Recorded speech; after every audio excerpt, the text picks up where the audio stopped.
over it. So we just did a huge removal. What did you call that one, Hosh? What did you Killer Bee Underworld. Killer Bee Underworld, which is a good name for it because it is Friday the 6th. You thought the 13th was scary.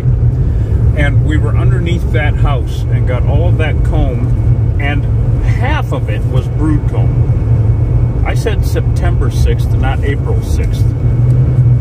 Brood comb. Now, in times past, European honeybees, which are still an invasive species, would stop, the queen would stop laying eggs, especially when it started to get cold, but also when the nectar flow was over in the fall.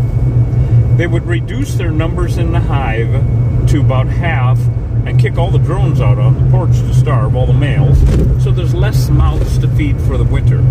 So Hosh and I were just discussing, what are these bees doing? Half of the hive was babies, was brood comb. They're going to hatch. They're not reducing the numbers in the hive. They're exponentially increasing the numbers in the hive. Now, of course, that means two things. One, they're going to swarm. They're going to swarm and swarm and swarm. And I have said it for years. I used to watch my bees swarm once a week, way back when they were Africanized, and that was in the early 90s. So these bees swarm more often, but then in the winter, what do they eat?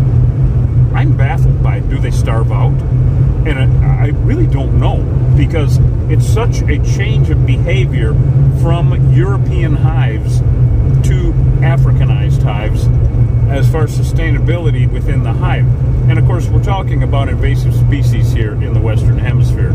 It's not a moot subject. It's a very interesting subject to study since we're in the middle of it. Yeah, it's very strange. We're seeing more and more brood comb later in the year, all year, actually, and swarms in the snow.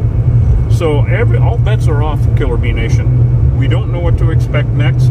Stick around, though, because we feel like we're ramping up again. We're getting into the middle of September here, and it should be starting to taper off a little. No, we're getting many calls right now. So stick with us. We love you guys. Reed Booth, Killer Bee Guy, signing off.